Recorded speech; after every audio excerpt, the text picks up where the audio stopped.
warahmatullahi wabarakatuh. Selamat malam Bapak Isal, kami dari kelompok 8 izin untuk mempresentasikan hasil dari tugas besar kami dengan judul Pengembangan Sistem Monitoring Transaksi Real Time berbasis ERP Open Source pada Kantin Kejujuran UISI.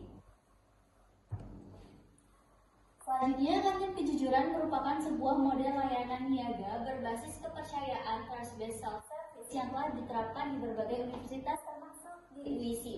Sistem ini mengharuskan konsumen dalam hal mahasiswa secara mandiri mengambil produk, menghitung harga, dan melakukan pembayaran tanpa adanya petugas kasir ataupun penjual. Selanjutnya, rumusan masalah yang kami teliti yang pertama yaitu analisis proses dan juga risiko, identifikasi alur transaksi dan potensi kecurangan di kantin kejujuran, konfigurasi ERP open source, perencanaan sistem ERP untuk integrasi inventory dan juga transaksi. Selanjutnya yaitu pengembangan real-time dashboard monitoring aktivitas pembelian secara langsung. Selanjutnya itu pengujian dan juga evaluasi simulasi sistem untuk meningkatkan validasi pencatatan dan juga mitigasi resiko kehilangan. Lalu tujuan penelitiannya yang pertama mengidentifikasi alur bisnis existing dan juga celah kerugian transaksi kantin kejujuran UISI. Lalu merancang dan mengkonfigurasi sistem ERP open source, POS, dan juga inventory sesuai kebutuhan kantin. Selanjutnya mengembangkan real-time dashboard untuk memantau transaksi secara intern, lalu menguji dan mensimulasikan sistem guna memastikan validasi data dan juga menekan tingkat kecurangan.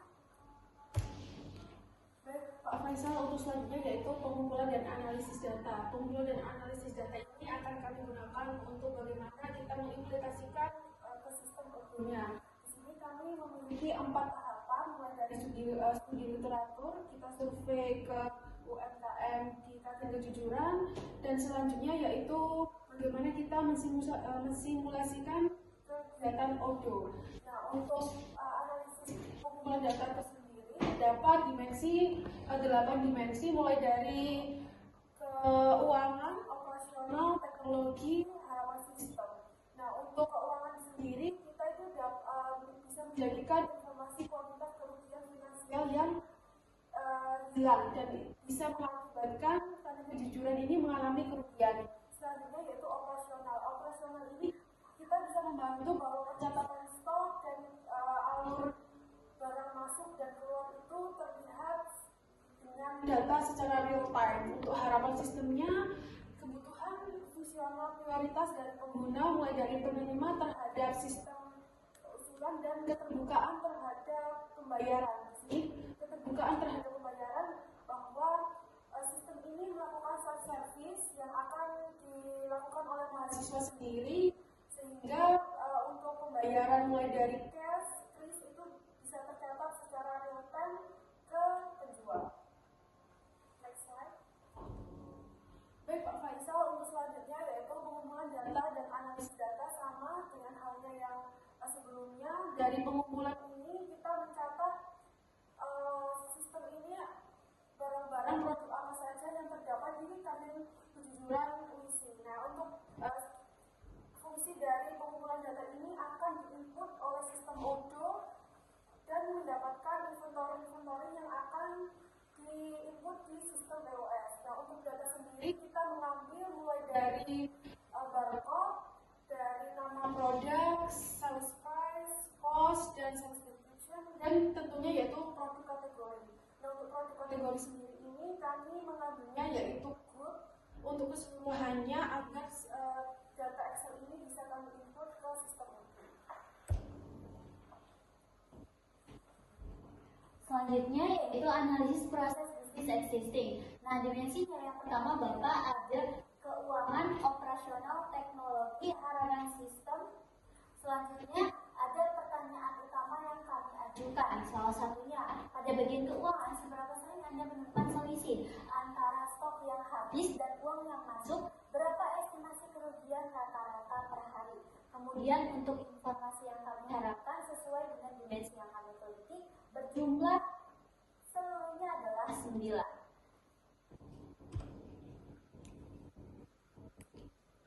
Selanjutnya adalah aspek pembanding, sistem manual, dan juga sistem usulan. Nah, aspek pembandingnya dari waktu transaksi per pembeli. Di sistem manual ini masih bervariasi bergantung kecepatan menghitung mandiri.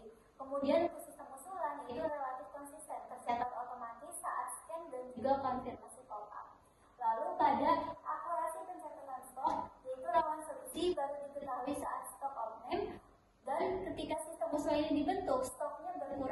otomatis begitu transaksinya dikonfirmasi. Selanjutnya, pada aspek kemudahan dalam monitoring. Di sistem manual ini tidak ada pengelolaan, hanya tahu di akhir hari saja. Kemudian, di sistem usulan, pengelola dapat memantau sesi POS kapan saja. Selanjutnya adalah pemisahan pemasukan dan juga pengeluaran. Di manual ini masih tercampur dan perlu direkap secara manual. Di sistem usulan, semuanya sudah terpisah, otomatis melalui laporan sesi POS. Selanjutnya, pada aspek deteksi transaksi tidak wajar. Nah, di sistem manual ini sulit dan tidak ada jejak digitalnya. Tetapi di sistem usulan lebih mudah karena setiap transaksi memiliki log atau ada aset.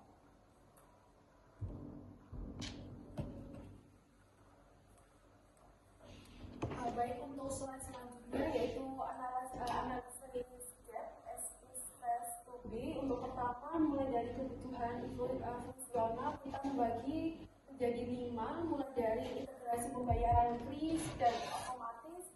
Nah, ini kami merekomendasikan perbaikan mulai dari integrasi dengan payment gateway, mulai dari modul pihak ketiga, dan selanjutnya yaitu reklamasi kas otomatis dengan menggunakan modul accounting dan lanjutan otomasi yang terkonsiliasi. Nah, untuk selanjutnya yaitu deteksi kecurangan transaksi. Kita menggunakan untuk perbaikan selanjutnya jika sistem ini dikembangkan, karena kami tidak sampai ke integrasi AI, namun ini adalah rekomendasi perbaikan yang kami usulkan mulai dari pengembangan role based atau integrasi AI. Selanjutnya yaitu notifikasi real time ke pengelola. Nah, untuk notifikasi ini pastinya ada di sistem kami karena setiap pembayaran yang masuk akan tercatat dan akan tersalurkan kepada pihak penjual. Nah, untuk selanjutnya yaitu akses dashboard mobile, otomasi dashboard mobile atau membuat tampilan khusus mobile. Nah, untuk di sistem Odoo sendiri tidak perlu membuat dashboard mobile karena dalam sistem Odoo bisa penjual tidak perlu mengakses lewat website, tapi Odoo juga memberikan kemudahan dengan menginstal untuk pihak POS sendiri agar bisa lebih gampang bisa digunakan dan bisa digunakan lebih dari satu akun. Bapak, selanjutnya yaitu merupakan tabel analisis kebutuhan fungsional yang dimana untuk fitur sistemnya didapatkan 12 fitur sistem. Yang pertama ada login administrator, untuk outputnya sendiri yaitu dashboard utama. Kemudian yang kedua ada input data portal, yang dimana untuk output pemornya data produk tersimpan. Yang ketiga generator QR code, untuk outputnya QR kode produk. Selanjutnya itu virtual shopping cart, untuk outputnya itu data transaksi. Kemudian Oke Bapak, izin duduk Pak karena kebetulan saya menjelaskan Odoo-nya secara langsung di recordnya. Dan untuk selanjutnya itu konfigurasi sistem berbasis Odoo, yang dimana kita menggunakan Odoo Community berdasarkan saran yang Bapak sampaikan pada saat mata kuliah. Dan kita juga sudah menginstal ke folder add-ons yang ada di files untuk post payment and customer display custom pop-up yang sudah Pak Faisal berikan. Terima kasih Pak. Terus lalu kita juga sudah menginstal point of sale dan inventory pada Odoo Community-nya. Oke, baik Bapak, selanjutnya kita akan tunjukkan sistem integrasi dengan yang pop-up kris-nya. Sudah Bapak sampaikan bahwa kita memang harus menginstal untuk pop-up-nya itu di bagian files add-ons, dan kita juga sudah menginstal QR code-nya, dan jenis pembayaran juga kita sudah tambahkan bagian kris-nya. Cuma kekurangan kelompok kami adalah kita belum terintegrasi dengan purchase-nya. Jadi kita asumsikan bahwa pembelian dan pengestokan barang itu sudah dilakukan sebelumnya. Jadi kita hanya fokus di bagian point of sales-nya saja dan tidak menginclude proses pengadaan, dan invoicing-nya juga masih belum kita record apakah itu memang terjadi secara real time atau tidak, tapi kita asumsikan bahwa dari stroke itu sudah terlihat jelas. Oke, selanjutnya untuk simulasinya kita kita buka modul awal seperti ini Pak. Ini contoh-contoh 10 produk atau 10-an produk yang sudah beberapa produk yang sudah kita cantumkan, dan di sini semuanya itu hampir sudah terintegrasi dengan barcode-nya. Jadi setelah kita buka ini, ya kita juga sudah menginstal Bapak barcode-barcode-nya, kita ngambil dari Google semua dan kita jadikan satu PDF. Lalu karena kita tidak memiliki produk aslinya, jadi saya bisa nge-scan menggunakan ini. Contoh misalnya kita membeli Malkis coklat craft biscuit, maka akan masuk seperti itu. Dan jenis pembayarannya ada cash, kris, dan transfer. Kita bisa pilih kris karena kita fokus ke pop-up-nya. Setelah customer men-scan, akan di-close secara manual untuk nilai kejujuran yang sudah Bapak sampaikan beberapa minggu lalu, dan divalidasi. Lalu di sini juga sudah tertera bahwa produk yang kita pilih itu apa saja, dan alamatnya dan lain sebagainya, dan juga ada waktu transaksinya. Oke, bisa lanjut ke rekan saya. Selanjutnya kesimpulan bisa dilanjutkan oleh rekan saya.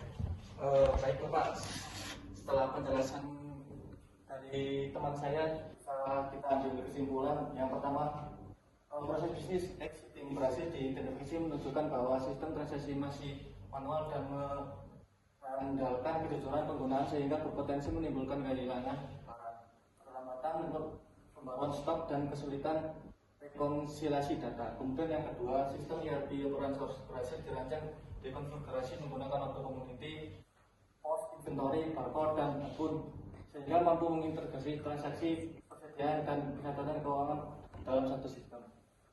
Yang ketiga, sistem monitoring transaksi real time berhasil dikembangkan melalui dashboard yang menampilkan transaksi perubahan stok dan audit trial secara langsung sehingga meningkatkan interpretasi dan efektivitas pengawasan. Yang terakhir, hasil pengujian dry run menunjukkan bekerja dengan baik, ditandai dengan pencatatan transaksi yang lebih akurat, pembaruan stok otomatis, rekonsiliasi yang lebih mudah, serta mendukung mitigasi risiko kehilangan meskipun integrasi QRIS masih memerlukan aplikasi yang ketiga. Selanjutnya untuk saran, proses bisnis ini berhasil diidentifikasi, menunjukkan bahwa sistem masih manual dan mengandalkan kejujuran pengguna sehingga berpotensi menimbulkan kehilangan barang. Selanjutnya keterlambatan pembaruan stok dan juga kesulitan rekonsiliasi data. Yang kedua adalah sistem ERP open source berhasil dirancang dan juga dikonfigurasikan menggunakan order community yang terdiri dari POS, inventory, barcode, dan juga accounting, sehingga mampu mengintegrasikan transaksi, persediaan, dan juga pencatatan keuangan dalam satu sistem. Selanjutnya, sistem monitoring transaksi real time berhasil dikembangkan melalui dashboard yang menampilkan transaksi, perubahan stok, dan audit trial secara langsung sehingga meningkatkan transparansi dan efektivitas pengawasan. Lalu, hasil pengujian dry run menunjukkan bahwa sistem ini bekerja dengan baik, ditandai dengan pencatatan transaksi yang lebih akurat, pembaruan stok otomatis, rekonsiliasi yang lebih mudah, serta mendukung mitigasi risiko kehilangan meskipun integrasi dari QRIS-nya masih memerlukan aplikasi pihak ketiga. Selanjutnya berikut merupakan referensi yang kami gunakan selama pengerjaan ini. Bapak, terdapat 7 referensi utama yang kami pakai. Selanjutnya, cukup sekian presentasi yang dapat kami sampaikan. Kami dari kelompok 8 pamit undur diri. Wassalamualaikum warahmatullahi wabarakatuh.